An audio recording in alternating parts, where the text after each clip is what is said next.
Maraming salamat sa Lord. Nandito naman tayo sa paborito nating buwan. Now, but I don't know about you, maaaring meron kayo ibang paboritong buwan. But me, itong month of December is really my favorite month of the year.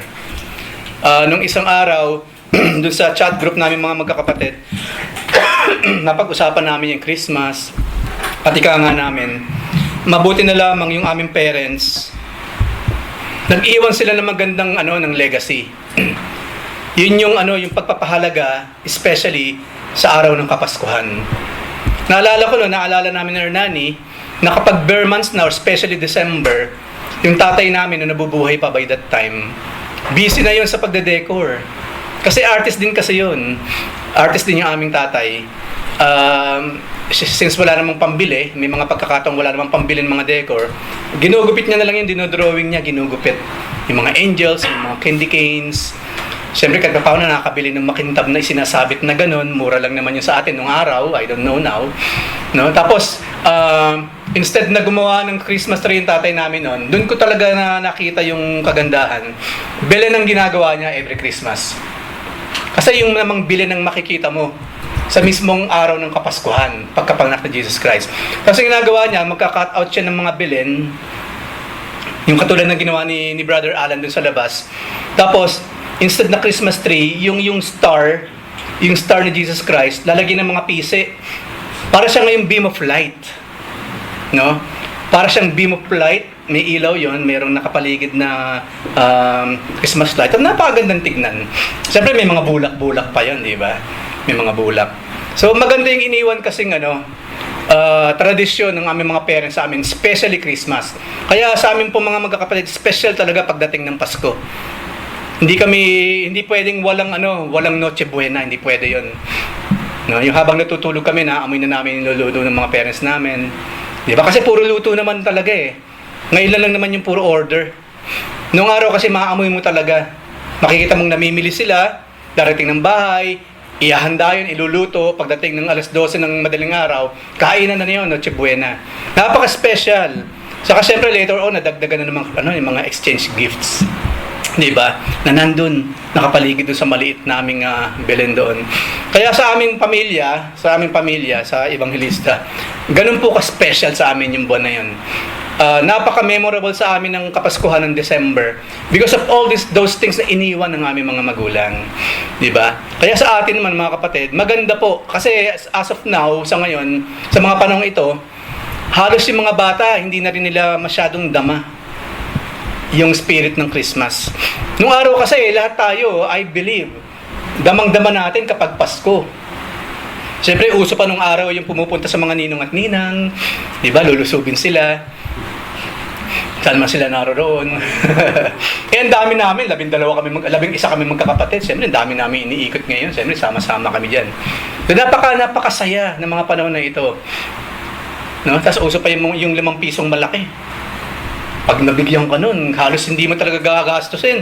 Kasi ang ganda, laki, 5 pisong malaking ganun. No, pwede mong gawing medalya. Halos hindi gagastusin yun. Tapos syempre, yung mga lolo't lola, yung mga kamag-anakang merong kakanyahan, pag namigay syempre mga tigbe-20, malaki na yun ng araw eh. Tigli-5, tigbe-20, 10, 20, laging malutong yun syempre.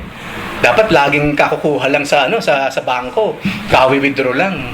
Kaya halos hindi namin talaga itinitiklop. Halos ayaw namin gastusin. Pero ganyan pa man, bilang isang musmo, siyempre, kinabukasan yung bilihan na ng mga ng mga laruan na gusto namin. Tapos naalala ko rin po, nung medyo nag-high school na kami noon, instead ng mga laruan na binibili, kung maalala ni Hernani, mga plaka na binibili namin noon, yung mga vinyl. Yung mga plaka, yung records, yung mga long playing ng mga albums, yun ang binibili namin noon. Kasi meron kami stereo noon, yung national stereo. Yung malaki yung kahoy na binubuksan pang ganun. Ang laki nun, pwede mong gawing lamesa. Nagpapatugtog ng tatay ko noon. Kaya rin naman kami nahilig sa music, kami mga magkakapatid. Kasi tatay din naman namin kasi ay kumakanta rin naman. At nagigising kami sa mga patugtog niya sa tuwing umaga. It's either po yung marcha ng pulis. Kaya memorable sa akin kapag pag nakakarinig ako ng marcha ng mga pulis, naalala ko yung tatay ko noon. Umagang-umaga yung bago pumasok sa trabaho, nagpapatugtog muna yun ng malakas. Marcha ng pulis. Kung hindi man yun, syempre, andyan na yung mga secular songs na gusto niya. Di ba? At hindi mawawala yung mismong Christmas songs. Siguro, napansin din ni Hernani na yung pinapatugtog ko sa stereo ko sa kotse, yung kasi mismo yung mga pinapakinggan namin nung kami maliliit pa. So, ang ganda po kasi ng naging experience namin kapag Pasko. And hopefully, ganun din sa ating lahat. Na wag maging season lang ang Christmas. No? Hindi, sabi nila, it's the most wonderful time of the year. Hindi lang siya maging time. Hindi lang siya maging season's greetings. Hindi lang siya maging Yuletide season. Diretsuhin na. Christmas or birthday ng ating Panginoon. The children nowadays, kinakailangan lang maranasan yan. Mapahalagahan nila. Bumitaw na muna sila sa cellphones, sa mga mobile games, sa mga social media, mag-focus sa paghahanda sa Christmas. It was really fun ng mga panahon na iyan. At hindi lamang yun, bakit special yung Christmas? Doon na kami nakakakain siyempre ng ubas. Yung mga panahon na yan, hindi basta-basta yun. Mga PX goods pa nga iba bago mo mabili. Yearly, at the same time, mahirap pang bilhin. Yung hamonado, siyempre, okay na yung ganyang kaliit, di ba? Okay na yung kasya na yun. So, napakasaya ng diwa ng Pasko na naagis na naming magkapatid. And I believe maging tayo man siguro sa ating mga pamilya, yung pag dumating ang Christmas, hindi yung, nako, gastos na naman. Kasi ngayon, di ba, napapanood ko siya sa TV na pinag-uusapan, nagtataasan na yung mga presyo ng bilihin, pati yung mga karne ng kalabaw ngayon, nilalabas na rin, nagmamahala na yung pati yung cream. Kung manonood kayo ng balita, yan ngayon ang laman ng balita. Kung kailan magpapasko, saka nagtataasan yung mga bilihin. Totoo, noon pa ganyan na eh. Since the beginning of time. Diba, ganyan naman talaga. Diba, yung demand kasi. Pag tumaas ang demand, tataas ang presyo. So, dun ngayon na po-focus yung iba. No? Doon na po-focus. Pero kung yung focus natin, hindi dun sa mga physical foods, kundi yung whole experience itself. Yung buong experience, hindi lang yung food. Dapat yung buong experience of Christmas. At sa ating mga magulang, especially, kailangan i-introduce natin yung sa ating mga anak. Na Christmas is special. Especially to those na, merong pagsamba, kumikilala kay Lord Jesus Christ. Napaka-wonderful, napakaganda po ng Christmas. At maraming salamat sa Lord. Sa tuwing nanonood po ako ng balita, nakikita ko mga Pilipino talaga nandun pa rin kahit papaano. At natutuwa ako dun. Kasi maraming bansa hindi na eh. Lilipas na lang yun, parang November 1, lumipas lang. Sa atin kahit paano, September pa lang, may excitement na mga Pilipino. Diba? So doon ako natutuwa na, Lord, maraming salamat, hindi pa nawawala yung diwa ng Pasko sa Pilipinas. No? Even though napaka-commercialized na ng Christmas, napaka-commercialized na ng New Year, kahit paano sa Pilipinas, andun pa rin yung diwa niya. Nakakaramdam pa rin ng relief ang lahat. Yung bang nandyan pa rin ang problema, hindi naman mawawala ang problema sa buhay, mga kakulangan. Pero at least man lang sa mga ganitong panahon, merong joy, merong something within ng ating mga puso at isipan na, napapabuntong hininga tayo sa saya, hindi sa kalungkutan. No, because we remember our childhood na maganda ang panahong ito. Hindi siya dapat ma-spoil ng anumang nangyayari around us. Ngayon, pag Pasko po, hindi siyempre mawawala yung mga bituin. Diba? Alam kasi natin yan, diba? Merong bituin kasi na pinag-uusapan, yung stars. Yun naman po ang sinisimbolize ng mga Christmas lights eh. Mga stars yun na kumukuti-kutitap, diba? Tapos merong biglang isang malaking bituin dun sa gitna. Ngayon, pag-usapan po muna natin, ano ba yung kahalagahan ng stars? Kasi hindi lamang Christmas, kundi sa pang-araw-araw na pamumuhay, ginagamit din naman yung mga stars. Ano raw yung kanyang kahalagahan? Number 1, sa military, more stars ay higher rank. Right? Sa mga generals, pag isa pa lang yun, hindi pa. Marami siyang dadaan ng mas mataas ang ranggo sa kanya. Okay, so sa military, mas marami kang star, mas mataas ang ranggo mo. So, ginagamit ang star. Number 2, sa school naman, syempre, more stars ay better grade. Mami stars. Di ba? Nagpapakita din, i-stamp na ganun sa kamay or sa noo ba yan o sa kamay? Sa noo yata, sa kanang kamay. No. Yan, di ba? May star ka na naman, di ba? Nakakatuwa, tuwan-tuwa yung mga bata.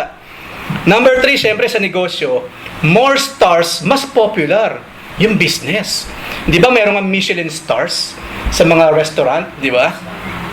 Pag dinalaw ka nung in secret na mga agent ng Michelin, kakain yan, titignan lahat, titignan kalinisan, lahat, pati yung nagluluto, yung hygiene. Pag nabigyan ka kahit 1 star, Michelin star, sikat na yung restaurant mo, kahit tindahang maliit lang yan. Kasi marami nakikitang mga restaurant ngayon, maliliit lang siya, pero superb kasi yung pagkain at yung pagkaka-prepare. Kaya meron din silang Michelin star. So, ganun din sa ibang negosyo. Di ba sa Uber, ganun din? Sa Uber, sa atin sa Pilipinas, sa Grab, di ba humihingi ng star? Bakit 5 star naman po dyan, ha? O di ba, may kinalaman pa rin yung star. Maging sa mga negosyong ito, hindi lamang yung number 4, sa appliances. More stars, mas mabenta. Kaya nakalagay doon, 5 stars. Di ba? Cooking stove. Kahit mga simpleng bagay, may star na kaagad. Pinapakita nila sa TV. Di ba? 5 stars appliances. Mas mabenta po yung ganun. Number 5, of course, ang kahalagaan ng stars, nagpapaganda at nagbibigay liwanag sa kalawakan. Imagine yung space ng walang stars. Bali pa, yung pong mga stars na pag-uusapan natin, malayo yun sa ating panghinagap na star lang siya, basta umiilaw, maningning. Kasi kung tutuusan yung mga stars, mga planeta din yun. Mga galaxies, mga suns in the universe. Yun po yung mga stars. Hindi sila kakaiba sa Earth, hindi sila kakaiba sa Moon, hindi sila kakaiba sa Sun. Tinatawag lamang silang stars kasi ang malalayo sila, mukhang maliliit at napakarami. Pero pag nilapitan po natin isa-isa yung mga stars na yan, sabi nga po ng mga pag-aaral ng mga nakaraan through Sister Joy, many times mas malaki pa sa araw natin, sa Sun, sa ating solar system. Yung mga stars na yun, ganun po sila kalalaki. They are suns, they are moons, they are planets. No, sa Milky Way at sa end of the universe. Nagpapaganda siya sa kalawakan. Yung kwarto nga natin, di ba, pag nilagyan mo rin ng ganun, yung mga luminous na tapos papatin mo yung ilaw, ang gandang tignan, di ba? Habang nakahiga kang ganun, nakatingin ka sa ceiling mo, pero yung ceiling mo mukhang kalawakan. Kasi mayroong mga stars. Hindi lamang yun, number 6, of course. Bakit mahalaga yung stars? Ito ay nagbibigay ng tamang navigation sa mga naglalakbay. Especially nung unang panahon. Ngayon po kasi may GPS na tayo eh. Pero nung wala pang GPS, wala pa yung mga satellites na yan na nagbibigay ng GPS. Mga stars po, mga constellations, ang mapa ng mga navigators. Paano nakapaglakbay si Magellan sa kalawakan ng karagatan na wala naman GPS? Paano nangyari yun? Lahat ng mga malalakbay, sila Christopher Columbus, ano ginamit nila bilang mapa, bilang GPS para marating nila yung gusto ng mapuntahan? Stars. Ang una po na tinitingnan dyan, yung Northern Star. Kasi po yan hindi umaalis sa pwesto. Laging nasa North Pole yun. Yun po yung Northern Star. Doon ngayon nakakonekta yung mga navigation system. Nakita po niyo yung ginaganon sa mata, tapos mayroong barang nakaganon. Doon nila mini-measure ngayon yung layo at nakakonekta lagi yun sa stars na nasa itaas. Kaya nga po nung araw, natuto silang laging nakatingala. Kasi nga, yun po yung unang use kasi nung araw ng mga constellations. Of course, nagsimula talaga sa paganism yun. Later on, nagamit sa navigation. Especially na malaman nila na itong mga stars na ito pala, laging nariyan lang. Kasi po may mga stars na laging nandoon. May mga stars na nawawala sa pwesto.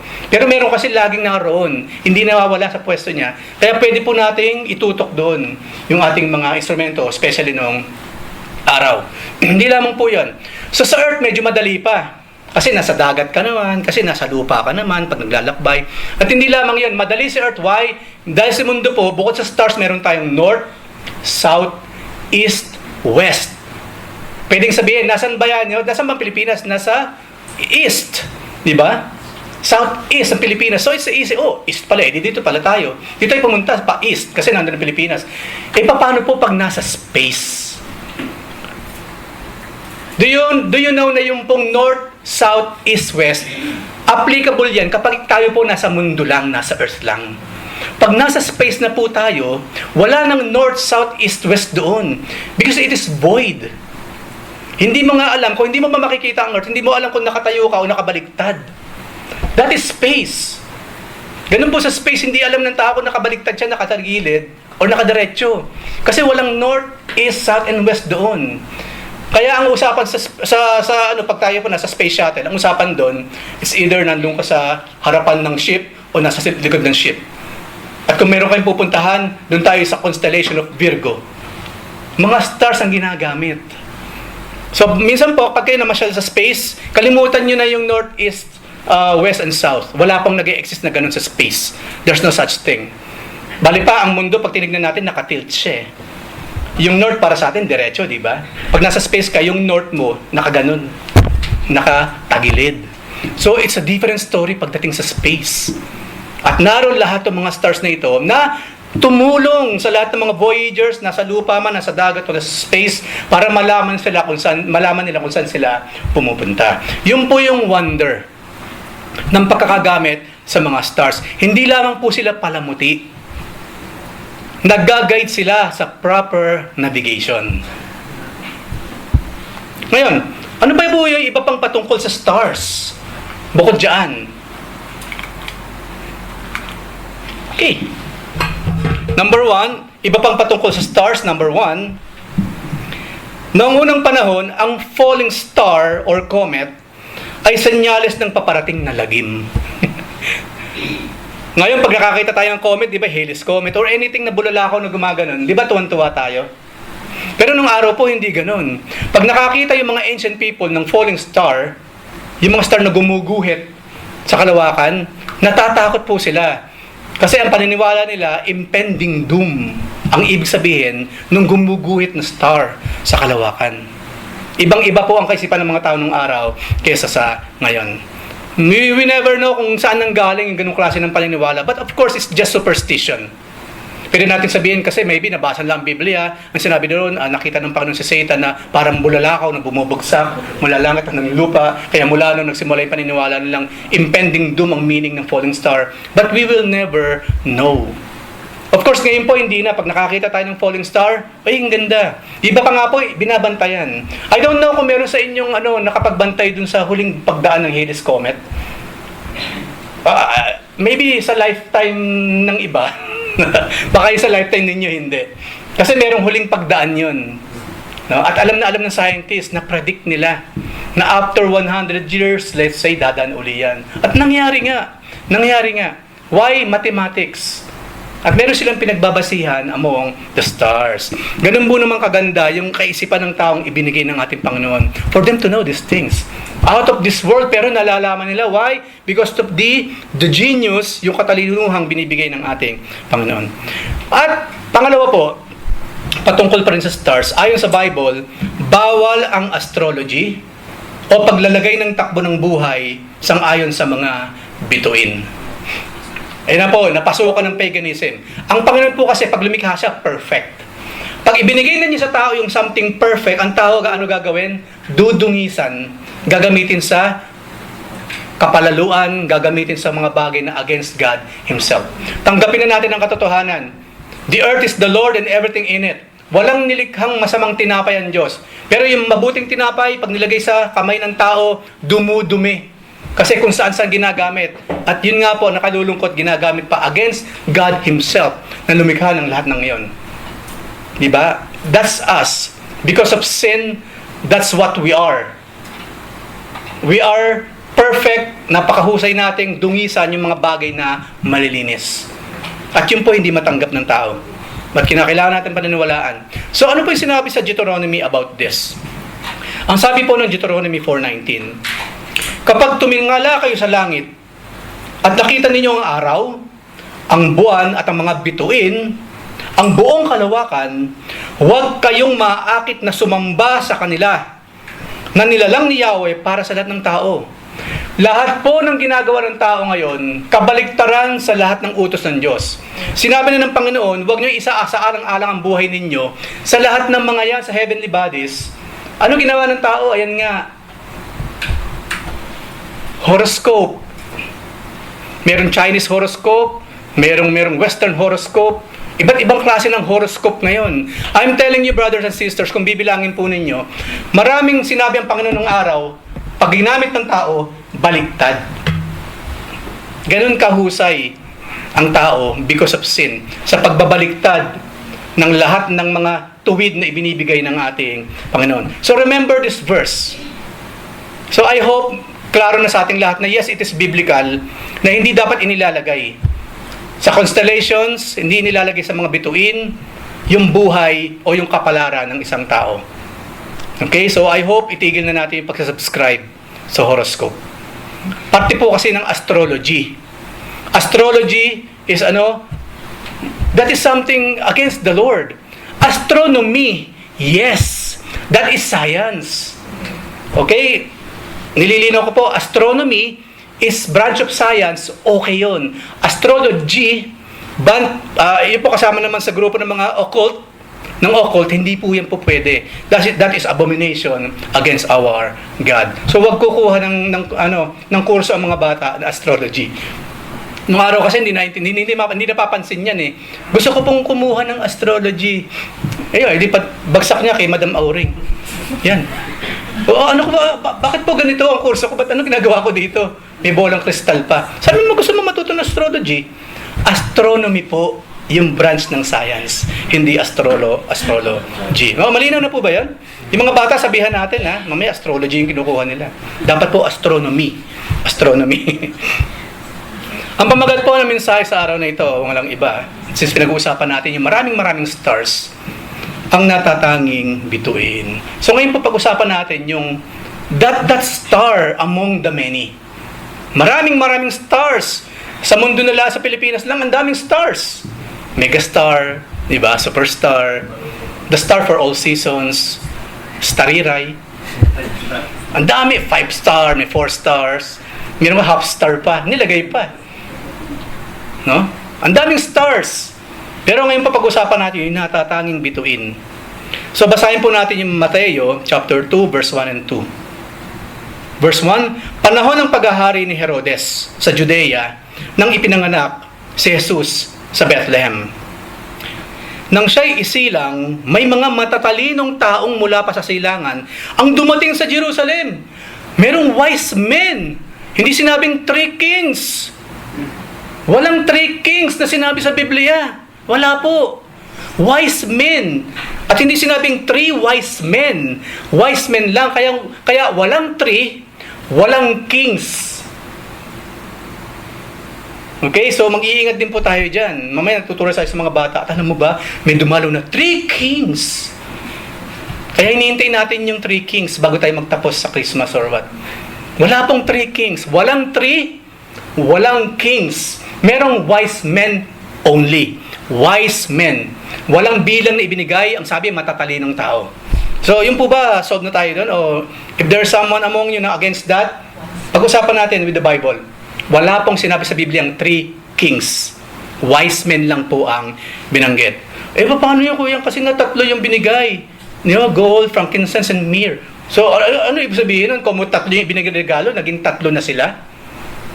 Hindi yun logical. Kung gagamitin ng common sense, hindi ko 3 yung ipinakita, ibinigay, 3 rin yung mismong pumunta lang doon. Hindi lamang yun, nasan ka yung king? Kasi hindi ba mahal yun? King lang ang pwedeng mag-afford nun. Come on, mga katwirang bata lang yung mga ganyan. Malalaking tao na tayo. Sinabi, wise men lang, tapos ang usapan. That's what the Bible says. Doon po tayo mag-i-stick. Kaya yung paborito nating, we 3 kings of Orient are. We wise men of Orient. Ayan, sige, pwede naman palitan yung lyrics. Wise men po sila, hindi 3 kings. So, malinaw na po ba yan? Okay, yan, pwede po natin i-share sa mga bata. Yung maliit pa lang, musmus pa lang, ituro na natin. Para paglaki niya, hindi ka pa mabibigla na ang paniniwala niya, 3 kings pala yung kanyang paniniwala. So, dito po natin titignan, ang sabi po dyan sa verse na ating binasa, merong wise men, at sila po ay nanggaling sa east. Nanggaling sa area natin. Pero hindi sa Pilipinas, hindi sa Asia, kundi sa east. Sila po yung mga Persians. Mga Persians. Remember Daniel, nung kinuha sila ni Nebuchadnezzar, bumagsak yung Babylonia doon sa writing on the wall, ang pumalit, Medo-Persia. Ang sumunod na kumubkob sa Israel ay mga Persians. At nandun nga yun sila, Darius the Great, and so on and so forth. At dun nga, si Daniel, dahil nasa talinong binigay ng Panginoon sa kanilang 3, at kay Daniel especially, ginawa na naman sila mga translators. Ang tawag pa nga sa lakala ng mga pagan sa kanila, mga magician din, katulad ng mga magician nila. Pero they're not. They are the real thing. Maging ng Old Testament po, merong peke at merong totoo.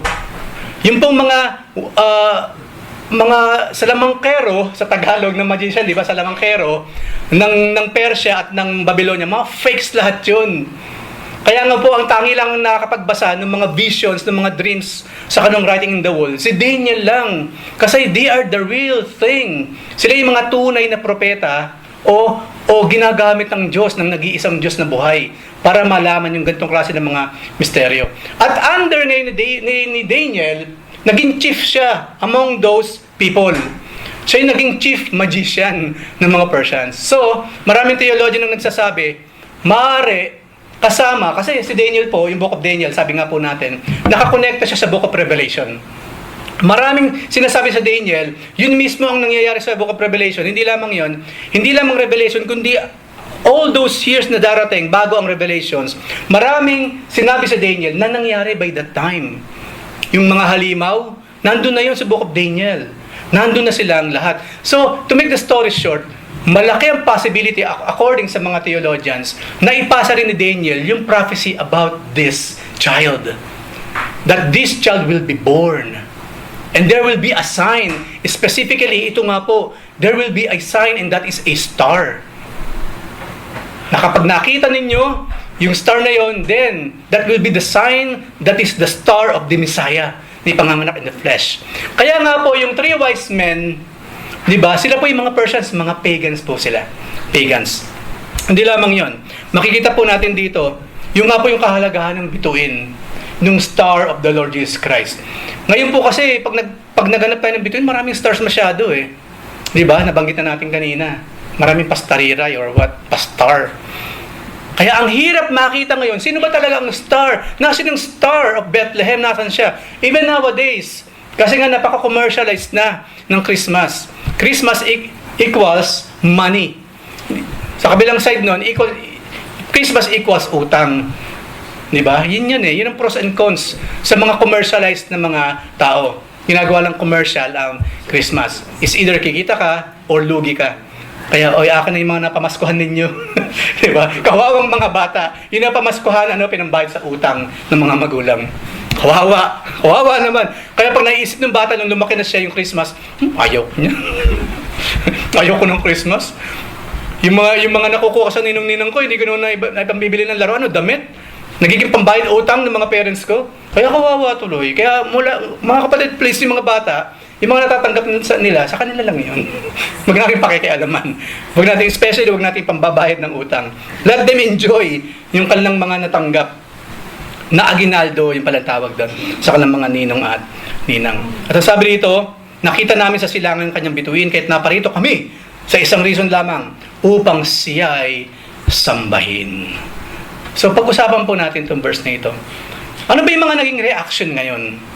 Meron po tayong ilang reaction or reactions sa bituin mismo ng ating Panginoon ng kalang makita. Number 1, sabi nga po natin kanina, mga pagano, mga magi or mago, or wise men sa English from the East, ang siya nakakita at nakaunawa. Because of that prophecy from Daniel. That is number 1. At napag-usapan na natin yan kanina. Imagine kung sino pa yung pagan, kung sino pa yung unbeliever, kung sino pa yung nanggaling sa malayong lugar, sila pa yung unang nakakita at nakaunawa sa significance ng star na yon in the sky.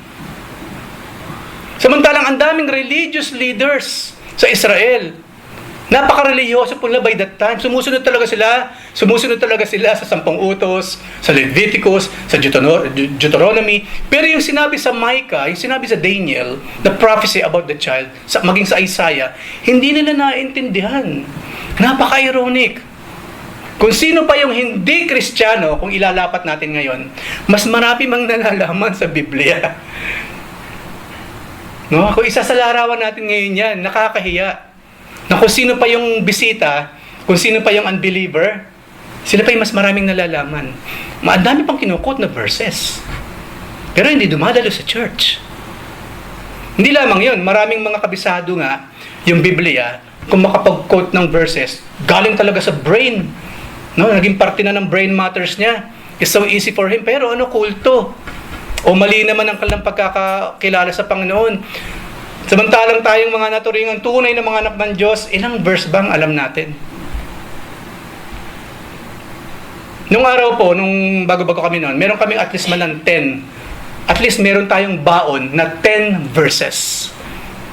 Hindi lamang basta kabisado. Siyempre nagsisimula sa pagkakabisa. Pagkabisado mo na, magiging parte na yun ng iyong brain. Nandiyan na yan, nakasalansan sa mga cabinets ng utak natin. Nagsisimula sa pagiging kabisado, magiging parte na siya ng ating kaisipan. At least po, dapat meron tayong 10 verses. Simulan po ninyo sa mga verses na nagpapatunay na through Jesus Christ alone ang kaligtasan. Simulan po ninyo mga kapatid, dapat meron tayong alam. Kasi po nakakahiya. Katulad sa nangyari dito. Diba? Kung sino pa yung pagan, kung sino pa yung iba yung ginagawa, yung paniniwala, iba yung mga practices, malayong malayo sa God of Israel ang mga ginagawa nila, sila pa yung unang nakakita at nakaunawa sa star na yan. Number 2, mga simpleng pastol sa parang ang naniwala at pinakitaan ng mga anghel sa langit. Noong una, pagans, nakakita, nakaunawa. Pangalawa, yung mismong naka-witness. Nasa pastulan, ibig sabihin yung mga maliliit na mga tao. Ngayon kasi, I think mas mababa na rin talaga ang tingin sa kanilang mga tao, no? Nung araw kasi, in a way, mataas yung tingin ng mga tao by that time ng society sa mga shepherds. Kasi bago ka maging shepherd, marami ka munang dapat sine-shepherd. Nung araw kasi mas marami kang halagang hayop, mas mayaman. Imagine, di ba naalala niyo si Abraham sa kasilot, ba't sila naghiwalay? Kasi ang dami nilang tupa, ang dami nilang baka, ang dami nilang livestock, hindi na pwedeng pagsamahin. Nagkakaaway-away tuloy yung kanilang mga tauhan ni Lot sa kanila Abraham, kaya kinakailangan nilang maghiwalay. Nung araw po kasi, mas marami kang sakahan, mas marami kang livestock, mas mayaman ka. Pero ngayon kasi hindi na, di ba? Nung araw makikita mo, mahawakan mo yung kayamanan mo eh. Ngayon kasi hindi na, numbers na lang, isip na lang talaga eh. Oy, sumahod na ba? Nasa Pilipinas na siya. Di ba? Ganun na naman ang buhay nating mga nagtatrabaho sa ibang bansa. Number na lang talaga, nasa isip mo na lang yung sahod. Ay, salamat, sumahod na. Mag-iwan ka lang ng konti, siyempre, yung allowance natin sa isang buwan. Pero the bulk of it, pupunta siyempre sa ating mga mahal sa buhay. And of course, dapat po napupunta rin sa savings, sa investments. Why? Kanina napag-uusapan namin sa labas, nagmamature na tayo mga kapatid. Kasi phased out na yung word na tumatanda. Nagmamature na lang daw po ang kapalit nun. Nagmamature tayo, hindi tayo nananatiling bata. So, gamitin sa pag-aaral ng mga bata, pambili ng mga bagay-bagay na kailangan, merong parte nasa savings, merong parte investment. Anong klaseng investment? Of course, yung mga naglalast sa buong buhay. Hindi yung next year, wala na investment kasi naluma na kaagad. So ngayon, mababa pa rin ang tingin nila sa mga iyan. Nung araw, ganun din. Mayaman siguro yung mga may-ari ng mga animals, pero yung mga mismong pastol, maaaring hired. Kasi may mga hired din ng mga pastola. Pero ang point po dito, kung sino pa yung mga taong nandun sa parang, nasa malayo, sila pa yung talagang nakaalam. And of course, that is because of what? The angels themselves. Namili yung mga angels, kanino kaya tayo magre-reveal? Kanino kaya tayo mag-joy to the world? Mag-gloria in excelsis Deo. Ang pinili nila yung mga simpleng pastol na nandun sa parang by that time. Imagine that, ano? Who knew? Kaya kung meron kayong mga pastolan, may mga alaga kayong mga baboy or kambing, Lito, ikaw naman ang bahalang magbantay dyan sa mga baboy natin. Ayoko! Malay mo naman, di ba? May pagpapala pala pagdating mo doon habang nagbabantay ka ng baboy. Nagbabantay ka ng mga baka. Biglang may dumating na pagpapala. Hindi lamang yan, pang pamilya yun eh. You can do nothing but to obey the parents. Pero sila po ganun kasi. Sila yung una, sila yung pangalawa. Una, yung mga pagans, mga unbelievers. Pangalawa, yung mga simpleng tao. Nalaman nila ngayon, ngayong gabi, sinilang ang Messiah. Ngayon, pag-usapan natin, number 3. Yun ang mga magagaling na grupo ni Herodes. Samantalang sila Herodes at mga religious leaders ay nagtangka pa na tuntunin ang sanggol upang ito ay paslangin. Sila pa mismo na nasa Israel, Sila pa mismong sumusunod sa Ten Commandments. Sila na hinirang ng Panginoon. Sila na nagmula sa Ehipto, iniligtas. Kinakailangan pang biyakin talaga ang dagat. Makarating doon tsinelas, hindi naluluma. Yung damit, hindi naluluma. Yes, that's in the Bible. Kasama po yun sa mirakulo ng Panginoon. Doon sa 40 years ng pag-iikot, lugi yung mga nagtitinda ng tsinelas. Lugi nagtitinda ng mga damit. Why? Hindi naluma yung mga kasuotan nila for 40 years. Ako nga naghahanap ako ng ganyan. Imagine that. Laban mo lang ha. Mamaya 40 years hindi mo nilalabas. Siyempre, hindi na rin. Pero ganun katibay. Through the miracle of the Lord, hindi nasisira maging ang sandalias nila. Naglalakbay sila by foot. Kung ating lilimi-limiin, kung ating hihimay-himayin po yung mga binabasa natin mga verses, there are miracles in every sentences. There are miracles in every paragraphs. There are miracles in every words of the scripture. Kung talagang titignan natin ang Biblia. Katulad po sa binanggit natin kanina. So itong si Herodes, siyempre, bilang pagbibigay pugay ng mga bisita, ng mga foreign visitors na ito, ng delegation na ito, dumaan sila siyempre. Bibigay ng karangalan sa may-ari, let's say sa hari ng lugar na yon. At walang kamalay-malay. Ito yung sila Herodes. Yung pang mga hindi taga roon, ang nakakaalaman, sabi pa sa kanila, ha? Ganun ba? Siyempre, iba na yung tinibok ng puso ni Herodes kaagad. Kasi meron ng halong jealousy. Nagkaroon na ng threat ngayon sa kanyang pagiging hari. Yun ang hirap sa tao. No? Kapag nakaramdam ng inggit or medyo na-threaten yung kanyang pagiging alpha, ayan na, iba ng takbo ng isip. Pawang kasamaan na. Right? So sabi nila, sige ganito ha, mga wise men, dumaan uli kayo dito pagkagaling nyo doon para kami man din ay dadalaw. Right? Katulad ng gagawin ninyo. Pero alam naman natin ang kwento. Gusto nilang makita kung nasan yung bata to kill the child. Murderers!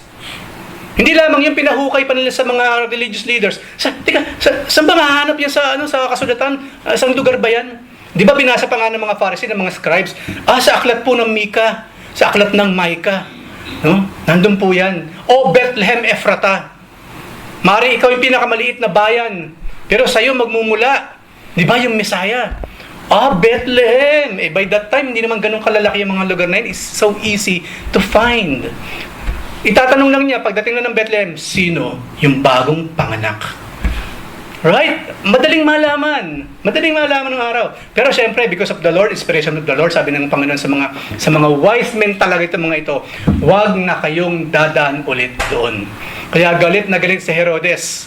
At ano po yung naging utos ni Herodes nung siya maisahan ng mga wise men? At hindi niya talaga natuntun kung nasaan si baby Jesus by that time.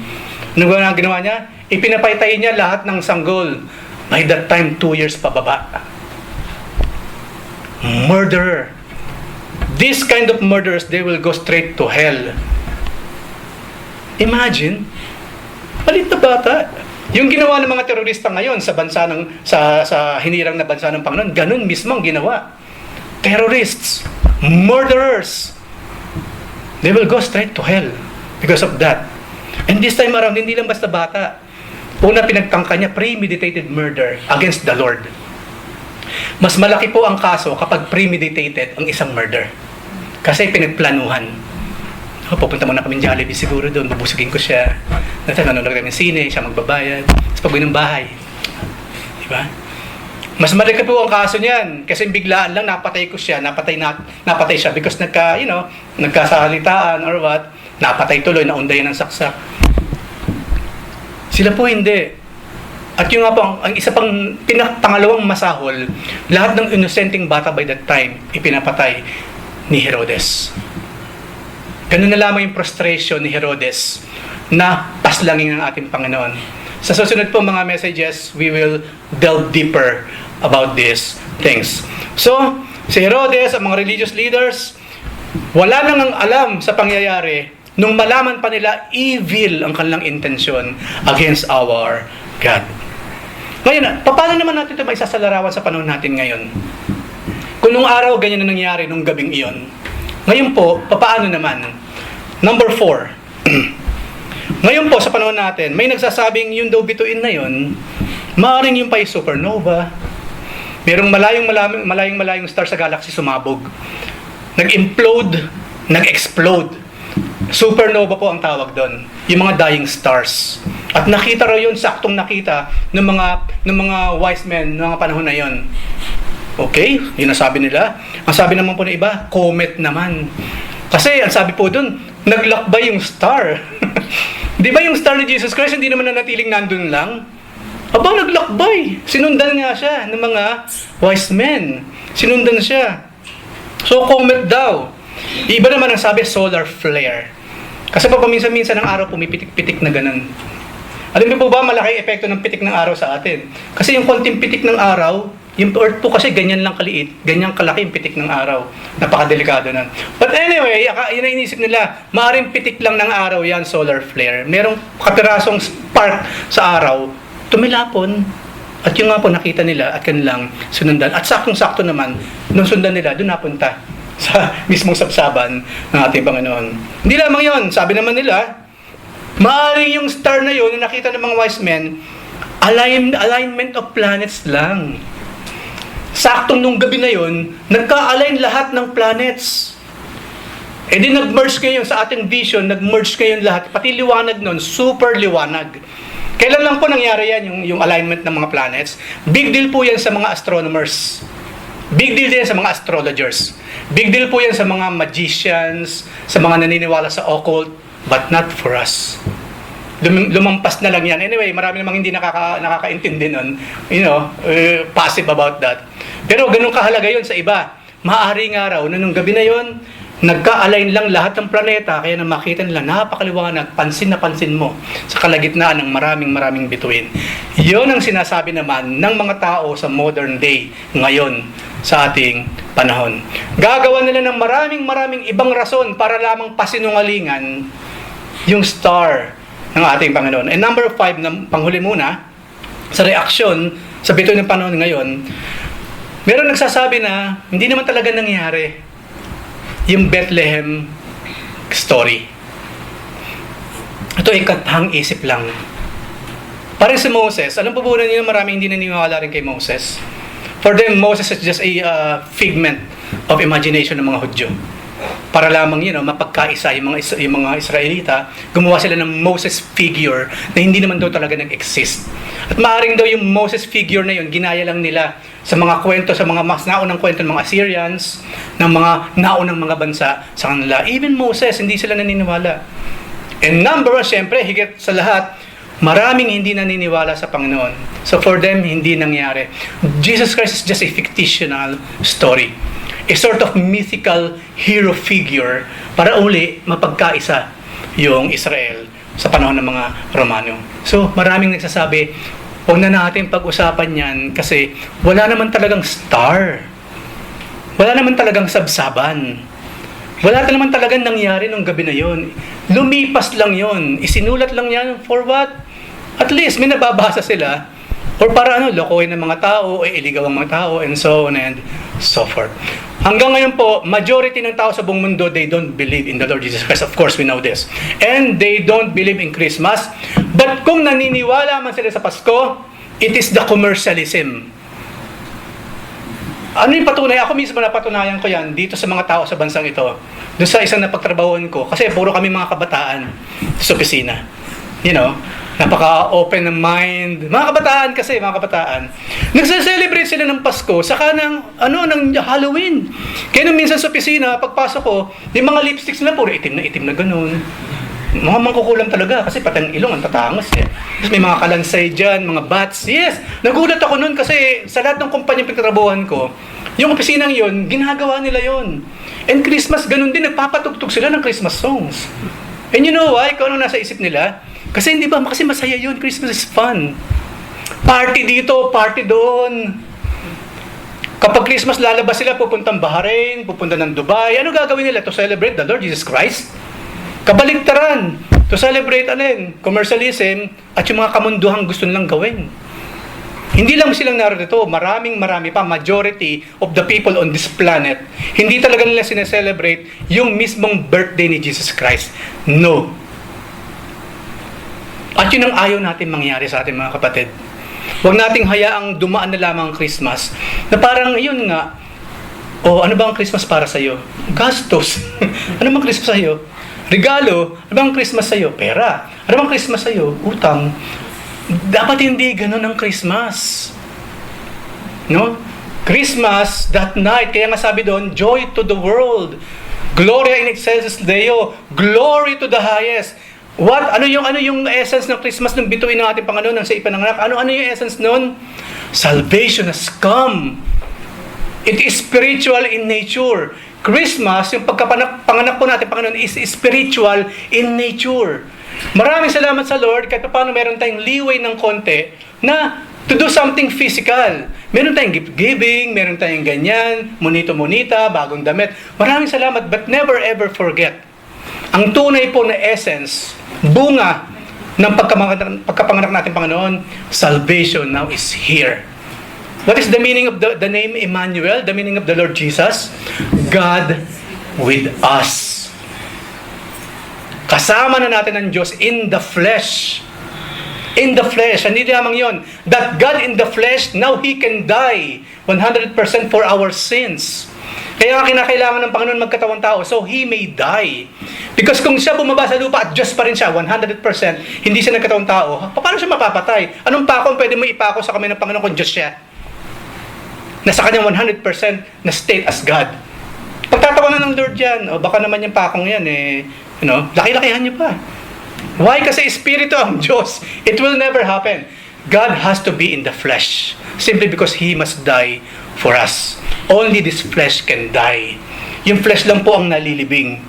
Yung flesh lang ang pwedeng ipako sa krus. Yung flesh lang ang pwedeng ibagsak sa krus. Kaya po ang ating Panginoon, dumating siya, kaya nga sabi ng Panginoon, for this very reason, I came to offer my life to you. At nagsimula po yan dito, sa Christmas. Hindi po yung sa Easter. Yung sa Easter kasi pag-alaala na lamang yun. Diba? Simulan natin sa Pasko. Yung nga lang, kagandahan sa Pasko, hindi naman natin as in, ba't ka umiiyak dyan? Kasi Christmas, pinanganak ang Panginoon. Ba't ka umiiyak? Kasi di ba mamamatay siya later on? Hindi. Kundi yung joy ng pagkapanganak, kung paano yung mga baby, pag pinanganak, iba yung ligaya, di ba? At wala rin ibang makaka-experience, kundi yung mga mommies, yung mga nanganak mismo, kapag lumabas yung bata, ay, ang sarap huminga. Right? Kasi yung mula sa pagkabingit ng kamatayan, nakalampas na sila doon. Diba? Tapos babawiin niya ni sinabi niya sa asawa niya, sige, hindi na kita papatayin, okay na. Diba? May mga babae galit sa lalaki pag nanganganak. Pero pagtapos na, okay ng lahat. Okay, you will live. Okay, no problem. Ang ganda ng bata, malusog ang bata, joy ang dulot po ng mga kapanganakan, especially po ng ating Panginoon. Ngayon, bakit pa po, panghuli, bakit pa po natatangi ang bituin ng ating Panginoong Hesus? Number 1, katulad po sa mga nabasa natin kanina, number 1, yung pong bituin ng ating Panginoon, ito ay nagbibigay ng paggabay sa mga Magi, sa wise men, at even until now, yun po ang ginagawa ng ating Panginoon sa atin. He guides us. The Lord Jesus Christ is our Rabbi, our great teacher. Siya ang ating guide sa buhay na ito. Ako pa madalas pang nagpe-pray ako sa kotse, yun ang laging sinasabi, Lord, paano lang kung wala ka sa buhay ko? I am really, really sure I am somewhere else. And I am really, really sure I'm doing something na kabaliktaran ng ginagawa ko ngayon. I am sure of that. Hindi po ako nagpapaka-plastic sa harap ng Panginoon. I know myself. I know that I am in the flesh. Kaya sabi ko, Lord, maraming salamat. Pumasok ka sa buhay ko. Kasi kung hindi, I'm very, very sure. Pawang mga heartaches. Pawang mga breakups ang pupuntahan ko. Siguradong sigurado ako doon. Kaya yun, isa sa naging bunga yun ng Panginoon. Especially nung pumasok sa ating mga puso. Lord, maraming salamat. If I am not with you, I am in the other side. And that I am sure. So, why? Kasi nagbibigay siya ng gabay. Maging sino man, kasi po yung ginabayan nyo ng araw, mga pagans. Hindi lamang basta unbelievers, kundi mga pagans na kabaliktaran na ginagawa sa Christianity o sa mga turuan niya. But then again, iginide sila ng star ng ating Panginoon. So, our Lord is our guiding star. Siya lamang ang tanging makakapag-guide sa atin habang tayo dumadaan pansamantala sa mundong ito. Habang tayo naglalakbay pansamantala sa mundong ito. Number 2, bakit natatangi ang bituin ng Panginoon? Ito ay tumigil sa kinapanganakan mismo ng Lord. So dito makikita natin, hindi siya comet. Saan ka nakakita ng comet? Whoosh! Biglang titigil. Walang comet na ganun, kaya erase ka agad yun. Right? Naglakbay nga eh. Right? Gumagalaw siya. Gumagalaw. Ngayon po sa Biblia, even the angels po, tinatawag din silang mga stars. No? In a way, yung mga angels daw, bawat stars, may pangalan yan. Nasa Bible po yun. Our God named each and every stars in the universe. Imagine that. Ilang trillion, billions, trillions ang stars sa kalangitan. At bawat isa po dyan, may pangalan ng ating Ama. Imagine. Hindi pwedeng basta star ka, ikaw star ka din. O ikaw star ka. Hindi. They have names. Specific names. Kaya tayo man pinangalanan ng Panginoon eh. I called you using your name and you are mine. Specific po ang pagtawag ng Panginoon. Hindi pogi yan. Pogi, you're mine. Hindi, psst, psst, you're mine. No, tao lang ang gumagawa nun. Ang Panginoon po may pangalan. Islaw, you're mine. Di ba? Ganun po ka-specific. Ganun ang kanyang kapangyarihan. Tumigil mismo dun sa lugar na yon. Ang point po ganito, igagay tayo ng ating Panginoon sa landas ng buhay. Hindi lamang tayo magpapaikot-ikot siyempre sa buhay na ito, sa lahat na gusto natin pundahan. Saan tayo ituturo ng guidance ng Lord? Saan? Siyempre sa piling niya, sa Kanya mismo. Anak, I want you to be here with me.